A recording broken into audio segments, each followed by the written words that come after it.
ഇക്കാര്യത്തിൽ കാക്കിക്ക് നിയമം വേറെയോ എന്ന് ചോദിച്ചു കഴിഞ്ഞാൽ ഇന്ത്യൻ നീതിന്യായ വ്യവസ്ഥ എന്ന് പറയുന്നത് കാക്കിയിട്ട ആളായാലും കാക്കിയിടാത്ത ആളായാലും ഏത് ജോലി ചെയ്യുന്ന ആളായാലും ഒന്നാണെന്നാണ് ഞാൻ പഠിച്ചിരിക്കുന്നത്.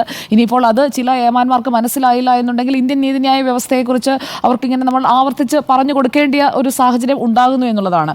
ഇവിടെ ഈ പൊന്നാനി സ്വദേശിയുടെ പരാതി എന്ന് പറയുന്നത് ബലാത്സംഗത്തിനിരയായി എന്നുള്ളതാണ്. അതൊരു ആരോപണമല്ല. ആരോപണം എന്ന രീതിയിലാണ് പല മാധ്യമങ്ങളും ആദ്യഘട്ടത്തിൽ ട്രീറ്റ് ചെയ്ത് കണ്ടത്. നമ്മൾ ഈ അഭിമുഖം സംപ്രേഷണം ചെയ്യുമ്പോൾ തന്നെ അവരുടെ പരാതി മുഖ്യമന്ത്രിയുടെ മുന്നിൽ എത്തിക്കഴിഞ്ഞിരിക്കുകയാണ്, DGPയുടെ മുന്നിൽ എത്തിക്കഴിഞ്ഞിരിക്കുകയാണ്. രാവിലെ 8:30 തന്നെ അവർ ആ പരാതി അയച്ചു കഴിഞ്ഞിട്ടുണ്ട്. ബന്ധപ്പെട്ട എല്ലാ പോലീസ് ഉദ്യോഗസ്ഥർക്കും പരാതി നൽകി കഴിഞ്ഞാൽ അതൊരു പരാതിയാണ്. ബലാത്സംഗത്തിന്മേൽ ഒരു യുവതി താൻ ബലാത്സംഗത്തിനിരയായി, അത് പോലീസ് ഉദ്യോഗസ്ഥന്മാരാൽ ഇരയായി എന്ന് ആ സ്ത്രീ നൽകിയ പരാതി, അത് നമ്മുടെ സംസ്ഥാനത്ത് നിയമം നടപ്പാക്കേണ്ട ആഭ്യന്തര വകുപ്പിലെ ഏറ്റവും ഉന്നത ഉദ്യോഗസ്ഥനായ DGPയുടെ മുന്നിൽ എത്തിയിരിക്കുന്നു, ആഭ്യന്തര വകുപ്പിന്റെ തലവനായ മുഖ്യമന്ത്രിയുടെ മുന്നിൽ എത്തിയിരിക്കുന്നു. എന്നിട്ടും ആ പരാതിയിന്മേൽ ആദ്യം ഈ വിവരം അറിഞ്ഞു കഴിഞ്ഞാൽ ചെയ്യേണ്ട ഫസ്റ്റ് സ്റ്റെപ്പ് ഇതുവരെ എടുത്തിട്ടില്ല എന്ന് പറയുമ്പോൾ, എടുത്തിട്ടില്ല എന്നാണ് നമ്മൾ മനസ്സിലാക്കുന്നത്. മറിച്ചാണെങ്കിൽ അവർ പറയട്ടെ. എന്തായാലും അങ്ങനെയൊരു നീക്കം തുടങ്ങിയതായി അല്ലെങ്കിൽ ഈ പരാതിക്കാരിയെ ബന്ധപ്പെട്ടതായുള്ള വിവരങ്ങളൊന്നും ഇതുവരെ നമുക്ക് കിട്ടിയിട്ടില്ല. ഈ നിമിഷം വരെയുള്ള കാര്യം വെച്ചാണ് ഞാൻ ഈ പറയുന്നത്. ഇവിടെ നോക്കൂ, ബലാത്സംഗം, കൊലപാതകം, തട്ടിക്കൊണ്ടുപോകൽ, ഇതൊക്കെ അതീവ ഗുരുതര കുറ്റകൃത്യങ്ങളാണ്. ഇതേക്കുറിച്ചൊക്കെ അറിവ് ലഭിച്ചാലുടൻ FIR രജിസ്റ്റർ ചെയ്യുക എന്നുള്ളതാണ് സാധാരണഗതിയിൽ സംഭവിക്കേണ്ടത്. ഇവിടെ പൊന്നാനി CIയുടെ അടുത്തേക്ക് ഇവർ പരാതി നൽകാൻ പോയത് അവരുടെ വ്യക്തിപരമായ ഒരു കാര്യത്തിലാണ്. സ്വത്ത് തർക്കം, അതൊരു സിവിൽ കേസാണ്. അതിൽ അവർ പരാതി നൽകാൻ പോവുകയാണ്. പരാതി നൽകാൻ പോകുന്നയാളെ, അധികാര സ്ഥാനത്തിരിക്കുന്നയാൾ തൻ്റെ അധികാരം ഉപയോഗിച്ച് ബലപ്രയോഗത്തിലൂടെ കീഴ്പ്പെടുത്തി എന്നുള്ളതാണ് അവരുടെ പരാതിയിൽ പറഞ്ഞിരിക്കുന്നത്. അത് കൃത്യമായി മുഖ്യമന്ത്രിക്ക് നൽകിയിരിക്കുന്ന പരാതിയിൽ അവർ അത് എഴുതി വെച്ചിട്ടുണ്ട്. നമുക്ക് തന്ന അഭിമുഖത്തിൽ അവർ കൃത്യമായി അത് പറയുന്നുമുണ്ട്. രണ്ടിടത്തും ഒരേ കാര്യങ്ങളാണ് പറഞ്ഞിരിക്കുന്നത്, ഒരു വ്യത്യാസവുമില്ല. അതാണ് ഇതിൽ എടുത്തു കാണേണ്ട കാര്യം. മുഖ്യമന്ത്രിക്ക് കൊടുക്കുന്ന പരാതി ഒന്ന്, മാധ്യമങ്ങൾക്ക് മുന്നിൽ പറയുന്നതൊന്ന്, രഹസ്യമൊഴി മറ്റൊന്ന്, അങ്ങനെയൊക്കെ പല കേസുകളിൽ നമ്മൾ കണ്ടു. പക്ഷേ ഈ കേസിൽ ഇപ്പോൾ കൊടുത്തിട്ടുള്ള രണ്ട് കാര്യങ്ങളും ഒന്ന് തന്നെയാണ് എന്നുള്ളതാണ്. ഇനിയിപ്പോൾ അവർ നുണ പറയുന്നത് അല്ലെങ്കിൽ കെട്ടിച്ചമച്ചത്, അവരിങ്ങനെ ഒരു പരാതി നൽകി കൊടുക്കുന്ന അങ്ങനത്തെ ഒരു സ്ത്രീയാണ്, ആ വാദങ്ങളൊന്നും ഇവിടെ നിൽക്കില്ല. കാരണം അവരിവിടെ പറയുന്നത് ഞാൻ ബലാത്സംഗത്തിനിരയായി എന്നൊരു സ്ത്രീ പോയി പറയുകയാണ്. അത് ഉത്തരവാദിത്തപ്പെട്ട ഒരു സംവിധാനത്തിന് മുന്നിൽ പോയി പറഞ്ഞു കഴിഞ്ഞിട്ടുണ്ടെങ്കിൽ അതൊരു ഗുരുതര കുറ്റകൃത്യം എന്നുള്ള ഇൻഫർമേഷൻ, ഫസ്റ്റ് ഇൻഫർമേഷൻ്റെ ബേസിൽ തന്നെ അവിടെ FIR രജിസ്റ്റർ ചെയ്യുക എന്നുള്ളതാണ് ചെയ്യേണ്ടത്. അതിവിടെ ചെയ്തിട്ടില്ല. ഇപ്പോൾ ഈ ലളിതകുമാരി കേസിലെ സുപ്രീം കോടതി വിധിയെക്കുറിച്ചൊന്നും അറിയാത്ത ഒരു ഉദ്യോഗസ്ഥൻ പോലും നമ്മുടെ നാട്ടിലുണ്ടാകുമെന്ന് ഞാൻ കരുതുന്നില്ല. അപ്പോഴാണ് DGP അടക്കമുള്ള ആളുകളുടെ മുന്നിലേക്ക് ഇങ്ങനെ ഒരു പരാതി എത്തുന്നത്. എന്നിട്ടും അതിൽ എന്തുകൊണ്ടാണ് ഒരു മെല്ലെപ്പോക്ക് എന്ന് തോന്നുമ്പോഴാണ് അതിനകത്ത് എന്തൊക്കെയോ കാര്യങ്ങൾ അവിടെ സംഭവിക്കുന്നുണ്ട് എന്ന് തോന്നുന്നത്. ഈ Lalithakumari versus state of UP ആ കേസിൽ പറയുന്നതെന്ന് വെച്ചാൽ, ഇതിൽ ഫസ്റ്റ് ഇൻഫർമേഷൻ നിങ്ങൾക്ക് കിട്ടിക്കഴിഞ്ഞിട്ടുണ്ടെങ്കിൽ അതീവ ഗുരുതര കുറ്റകൃത്യമാണെങ്കിൽ അറിവ് ലഭിച്ചാൽ FIR രജിസ്റ്റർ ചെയ്യുക എന്നുള്ളതാണ്. ഇവിടെ അത് എവിടെയൊക്കെ ലംഘിക്കപ്പെട്ടു എന്നുള്ളത് നമുക്ക് നോക്കാം. മുഖ്യമന്ത്രിക്ക് നൽകിയ പരാതി മാത്രമല്ലല്ലോ, ഈ പൊന്നാനി CIയിൽ നിന്നുണ്ടായ ദുരനുഭവത്തെക്കുറിച്ച് അവർ DYSPയുടെ അടുത്താണ് ആദ്യത്തെ കംപ്ലൈന്റ് രജിസ്റ്റർ ചെയ്യുന്നത്. ആ DYSP എന്താണ് അവിടെ ചെയ്തത് എന്നുള്ളതാണ് അവിടുത്തെ പ്രധാനപ്പെട്ട ചോദ്യം.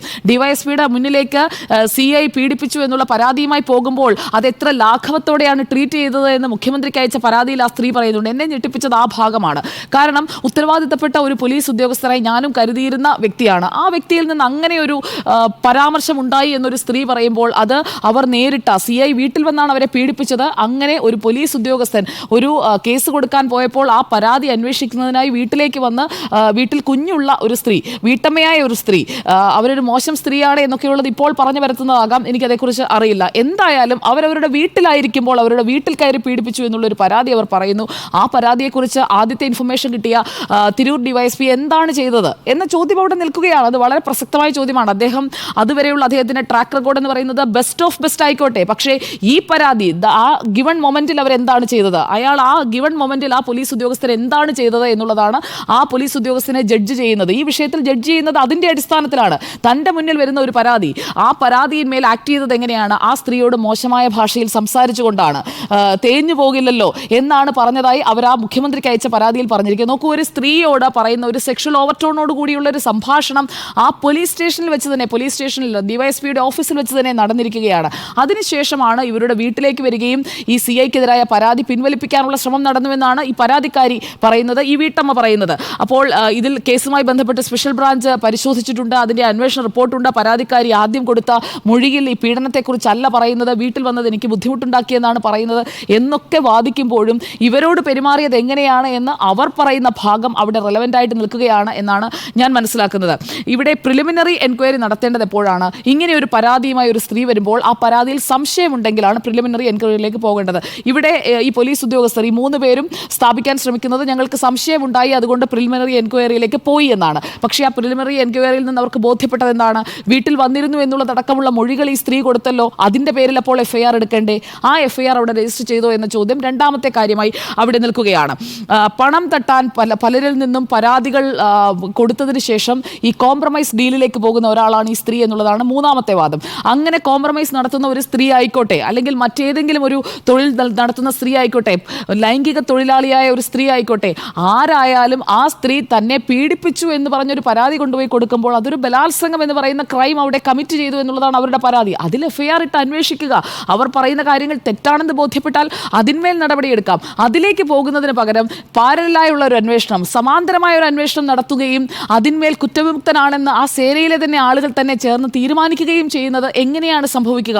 ഈ ഒരു ഇമ്മ്യൂണിറ്റി എന്തുകൊണ്ടാണ് ഈ ഹേമ കമ്മിറ്റി റിപ്പോർട്ട് വന്നതിന് ശേഷം വന്ന ആരോപണങ്ങളിൽ മുകേഷ് MLA കിട്ടാതെ പോയത്? അങ്ങനെയാണെങ്കിൽ മുകേഷ് MLA അത്തരക്കാരല്ല, മുകേഷ് MLA നല്ലവനാണ്, മുകേഷ് MLA ഇങ്ങനെയൊന്നും ചെയ്യില്ല, വർഷങ്ങൾക്ക് മുൻപത്തെ കാര്യമല്ലേ എന്നൊക്കെ പറഞ്ഞ് എന്തെല്ലാം ന്യായവാദങ്ങൾ ചുറ്റും നിരന്നിരുന്നു.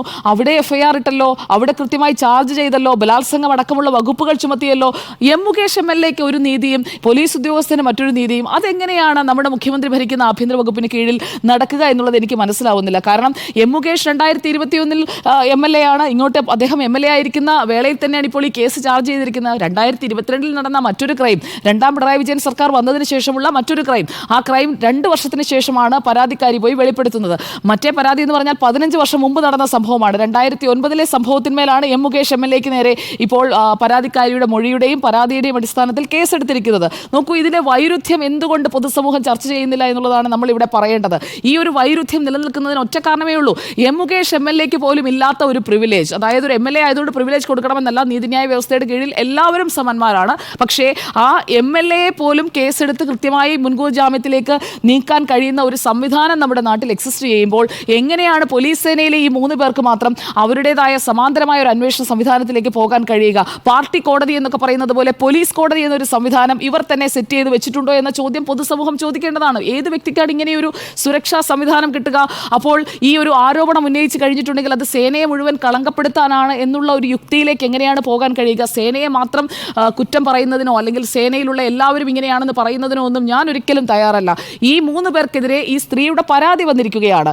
ഏത് സ്ഥലത്തുള്ള ആളായാലും ഏത് തൊഴിൽ ചെയ്യുന്ന ആളായാലും അയാൾക്ക് നേരെ ഒരു ക്രൈം ചെയ്തു എന്ന പരാതി വരുമ്പോൾ ആ പരാതി പരിശോധിക്കപ്പെടണം, ആ പരാതിയിൽ അന്വേഷണം നടക്കണം. അതിനാണ് നമുക്ക് ഈ നാട്ടിൽ നിയമവും കോടതിയും എല്ലാം ഉള്ളത്. അപ്പോൾ ആ വഴിക്ക് പോകേണ്ടതില്ല. സമാന്തരമായി ഞങ്ങൾ അന്വേഷിച്ചു, ഞങ്ങൾ കണ്ടെത്തി, ഞങ്ങൾ ക്ലോസ് ചെയ്തു. അതാണ് ആ പ്രതികരണത്തിൽ നിന്ന് എനിക്ക് മനസ്സിലാക്കാൻ കഴിഞ്ഞത്. പരാതി അടിസ്ഥാനരഹിതമെന്നാണ് ഡിവൈഎസ്പി VV ബെന്നി പറയുന്നത്. പൊന്നാനിയിൽ CA ആയിരുന്ന വിനോദ് പറയുന്നത് ഈ ഡിവൈഎസ്പി VV ബെന്നിയും SP സുജിത് ദാസും സ്പെഷ്യൽ ബ്രാഞ്ച് SPയും ഒക്കെ പലതവണ അന്വേഷണം നടത്തി. സംഭവം നടന്നെന്ന് പറയുന്ന ദിവസം ഞാൻ ആ ലൊക്കേഷനിലേ ഉണ്ടായിരുന്നില്ല. ലൊക്കേഷനിൽ ഇല്ലാത്തയാൾ എങ്ങനെയാണ് ഈ വീട്ടിൽ കയറിപ്പോയി എന്നൊരു ദൃക്സാക്ഷി കാണുന്നത്, ഈ സ്ത്രീയുടെ മകൻ കാണുന്നത്? അതൊക്കെ പരിശോധിക്കപ്പെടേണ്ടതല്ലേ? കാരണം 2 രീതിയിലുള്ള കോൺട്രഡിക്ടറി ആയുള്ള 2 സ്റ്റേറ്റ്മെന്റ്സ് 2 ഭാഗത്തുനിന്ന് വരുമ്പോൾ അതിന്റെ സത്യം കണ്ടെത്താൻ അന്വേഷണം നടക്കണം. ആ അന്വേഷണം ഇവിടെ നടക്കുന്നില്ല എന്നുള്ളതാണ് ഇവിടുത്തെ വൈരുദ്ധ്യം. അതായത് പരാതിക്കാരി പറയുന്ന കാര്യത്തിൽ പരാതിക്കാരിയുടെ മാത്രം വാക്കുകളല്ല, ഈ പരാതിക്കാരിയുടെ വീട്ടിലേക്ക് ഈ CI വരുമ്പോൾ വാതിൽ തുറന്നു കൊടുത്ത സ്ത്രീ ഇന്നും നമ്മളോട് വെളിപ്പെടുത്തിയത് എന്താണ്? ഞാൻ അതിൽ ഉറച്ചു നിൽക്കുന്നു, എവിടെ വേണമെങ്കിലും മൊഴി നൽകാൻ ഞാൻ തയ്യാറാണ് എന്ന് പറഞ്ഞുകൊണ്ടൊരു വിറ്റ്നസ് അവിടെയുണ്ട്. അങ്ങനെ ഒരു വിറ്റ്നസ് അവിടെ നിൽക്കുമ്പോൾ ആ വിറ്റ്നസിന്റെ മൊഴിയെടുത്ത് ഒരു അന്വേഷണത്തിലേക്ക് പോകുന്നതിന്, അല്ലെങ്കിൽ ഈ പറയുന്ന ലൊക്കേഷൻ ഒക്കെ അടക്കം പരിശോധിച്ചത് ഏത് കേസിന്റെ പേരിലാണെന്ന് എനിക്ക് മനസ്സിലാകുന്നില്ല. കേസ് രജിസ്റ്റർ ചെയ്യാതെ പ്രിലിമിനറി എൻക്വയറിയുടെ ഭാഗമായി പരിശോധിച്ചതാണോ എന്നും അറിയില്ല. അത് പറയേണ്ടത് പോലീസ് സംവിധാനമാണ്. ഇനി ഈ സിവിലും ക്രിമിനലുമായ അപകീർത്തി കേസുമായി ഞാൻ മുന്നോട്ട് പോകും, എന്നെ മാനം കെടുത്തി, കുടുംബമുള്ളതാണ്, അങ്ങനെയൊക്കെ പറയുമ്പോൾ ഈ ഹേമ കമ്മിറ്റി റിപ്പോർട്ട് വന്നതിന് ശേഷം ആരോപണ വിധേയരായ എല്ലാവർക്കും, ഇടവേള ബാബുവിനും മുകേഷിനും എല്ലാവർക്കും കുടുംബമുള്ളതാണെന്നേ, എല്ലാവർക്കും വീട്ടുകാരുള്ളതാണ്. ഓരോ കേസിൽ അകപ്പെടുന്ന ഓരോ വ്യക്തിക്കും കുടുംബവും വീട്ടുകാരും എല്ലാം ഉള്ള ആളുകളാണ്. അപ്പോൾ അതൊക്കെ അഫക്റ്റഡ് ആവുന്നുണ്ട്. പോലീസുകാർക്ക് മാത്രം അല്ലെങ്കിൽ ഈ കുറ്റാരോപിതർ എന്ന് പറയാൻ കഴിയില്ല, കുറ്റം ചാർജ് ചെയ്തിട്ടില്ല, ആരോപണ വിധേയരായി നിൽക്കുന്ന ഈ 3 വ്യക്തികൾക്ക് മാത്രം അങ്ങനെ ഒരു ഇമ്മ്യൂണിറ്റി കൊടുക്കണം, അങ്ങനെ വേണം ഡീൽ ചെയ്യാൻ എന്ന് പറയുന്നതിനകത്ത് ഒരു യുക്തിക്കുറവുണ്ട്. അവർ കുറ്റാരോപിതർ എന്നല്ല, അവർ ആരോപണ വിധേയരായി നിൽക്കുന്ന 3 പേരാണ്. ആരോപണ വിധേയർക്ക് മേലുള്ള ആ ആരോപണം ഒരു പരാതിയുടെ രൂപത്തിൽ നിൽക്കുമ്പോൾ ആ പരാതിയിന്മേൽ അന്വേഷണം നടന്നു വേണം അവരെ കുറ്റവിമുക്തരാക്കാൻ. അന്വേഷണം നടക്കാതെ പോലീസിനകത്തെ സംവിധാനം വഴി അവർ കുറ്റം ചെയ്തിട്ടില്ല, ഈ പരാതിക്കാരിയാണ് മോശം എന്ന് പറയാൻ ഈ പരാതിയിൽ പറഞ്ഞിരിക്കുന്ന പേരുള്ള വ്യക്തിക്ക് കഴിയുന്നയിടത്ത് അവരെങ്ങനെയാണ് നീതി കിട്ടുമെന്ന് പ്രതീക്ഷിക്കുക? കാരണം അവർ നൽകിയ പരാതിയിൽ അന്വേഷണം നടത്തേണ്ട അതേ സിസ്റ്റത്തിനുള്ളിൽ തന്നെയുള്ള ഒരാൾക്ക് ഒരാൾക്ക് വന്ന് വാർത്താസമ്മേളനം നടത്താൻ പറ്റുകയാണ്, വന്ന് ഈ സ്ത്രീയെക്കുറിച്ച് മോശമായി പറയാൻ പറ്റുകയാണ്. എം മുകേഷ് MLA-ക്ക് വന്നിട്ട് ആ പരാതിക്കാരിയെക്കുറിച്ച് അങ്ങനെ പറയാൻ കഴിയുമോ? അല്ലെങ്കിൽ ഇടവേള ബാബുവിന് വന്ന് പറയാൻ കഴിയുമോ പരാതിക്കാരിയെക്കുറിച്ച് ഞാൻ ഇങ്ങനെയല്ല? അപ്പോട്ടെ സിദ്ദിഖിന് പറയാൻ കഴിയുമോ? അവരാരെങ്കിലും അതിന് ശ്രമിച്ചോ? പക്ഷേ ഇവിടെ ഈ പോലീസുകാരൻ അതിന് പറ്റുകയാണ്. കൃത്യമായി, അതായത് ഓരോ തലങ്ങളിലുമുള്ള ഉദ്യോഗസ്ഥർക്ക് കൃത്യമായ അനുമതിയൊക്കെ വാങ്ങിയാണ് വാർത്താസമ്മേളനം നടത്തേണ്ടതെന്നാണ് ഞാൻ മനസ്സിലാക്കുന്നത്. പക്ഷേ ഇന്ന് CI വന്ന് കൃത്യമായി മാധ്യമങ്ങൾക്ക് മുന്നിൽ പറയുന്നത് എന്താണ്? ഹണി ട്രാപ്പുകാരിയാണെന്നാണ് പറഞ്ഞത്. അപ്പോൾ അവരുടെ പാസ്റ്റ് എന്താണ്, അവരെന്താണ് ചെയ്തിരുന്നത്? അങ്ങനെയാണെന്നുണ്ടെങ്കിൽ അന്നേ അന്വേഷണം നടത്തി ബോധ്യപ്പെട്ടപ്പോൾ റിപ്പോർട്ട് കൊടുക്കാം, അല്ലെങ്കിൽ ഒരു കേസ് എടുക്കാം. ഇങ്ങനെ തട്ടിപ്പുകാരിയാണെങ്കിൽ ഒരു ഓട്ടോറിക്ഷയുടെ കേസൊക്കെ പറയുന്നുണ്ടായിരുന്നു. അങ്ങനെ ഒരു തട്ടിപ്പുകാരിയാണെന്നൊക്കെ അന്നേ അറിഞ്ഞിരുന്നെങ്കിൽ എന്തുകൊണ്ട് അത് ഇൻഫോം ചെയ്തില്ല? ലോ എൻഫോഴ്സ് ചെയ്യേണ്ട, നിയമം നടപ്പാക്കേണ്ട ഒരു ഉദ്യോഗസ്ഥൻ ഇങ്ങനെയുള്ള കാര്യങ്ങൾ അറിഞ്ഞിട്ട് മറച്ചു വെച്ചത് എന്തുകൊണ്ടാണ്? അപ്പോൾ ഇവരെ രക്ഷിക്കാനായിരുന്നു. എന്താണ് ഇതിന് പിന്നിലെ കള്ളക്കളി എന്നുള്ളത് അറിഞ്ഞേ പറ്റുകയുള്ളൂ. അതിനൊരു അന്വേഷണം നടക്കണം. ഇപ്പോൾ അവരൊരു പരാതി തന്നിട്ടുണ്ടല്ലോ, ആ പരാതിയിൽ അവർ ഉറച്ചു നിൽക്കുമ്പോൾ ആ പരാതിയിൽ അന്വേഷണം നടത്തുകയാണ് വേണ്ടത്. അല്ലാതെ അവർ നേരത്തെ സെറ്റിൽ ചെയ്തിട്ടുള്ള ആളാണ്, അവർ മോശമാണ് എന്ന് പറഞ്ഞുകൊണ്ട് പരാതിക്കാരിയെ ഇകഴ്ത്തുകയല്ല. നിയമ സംവിധാനത്തിന് മുന്നിൽ അന്വേഷണം നടക്കട്ടെ, ആരാണ് തെറ്റുകാരെന്നുള്ളത് ബോധ്യപ്പെടുത്തട്ടെ. ഞാനിവിടെ ഒരു സൈഡും പിടിക്കുന്നില്ല. ഇവിടെ ഈ ആരോപണ വിധേയരായി നിൽക്കുന്ന 3 പോലീസ് ഉദ്യോഗസ്ഥരും കുറ്റം ചെയ്തിട്ടുണ്ടെങ്കിൽ അവർ ശിക്ഷ അനുഭവിക്കണം. അല്ല, അവർ കുറ്റം ചെയ്തിട്ടില്ല എന്നുണ്ടെങ്കിൽ അത് അന്വേഷണത്തിലൂടെ അവർ ആ ഒരു കൃത്യമായ വിവരങ്ങൾ പുറത്തു വരേണ്ടതുണ്ട്. ഇവിടെ ഇപ്പോൾ അവർക്കെതിരെ ഒരു അലിഗേഷൻ വന്നിരിക്കുകയാണ്. അതൊരു ബലാത്സംഗ നടന്നു എന്നുള്ളതാണ്.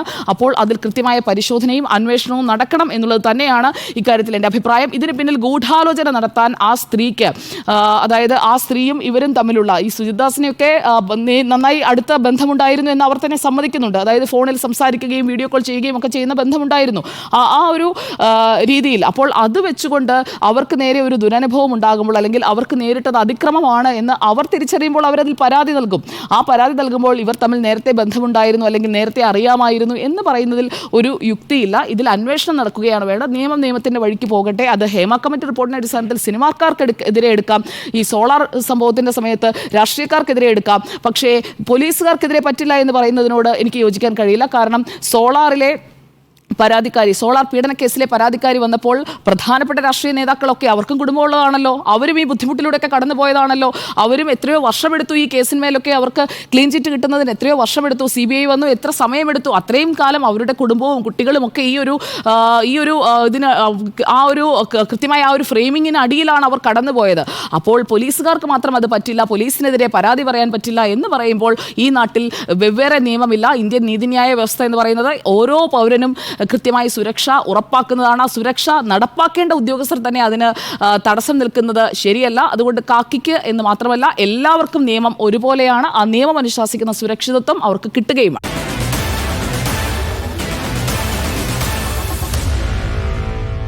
Meet the editors.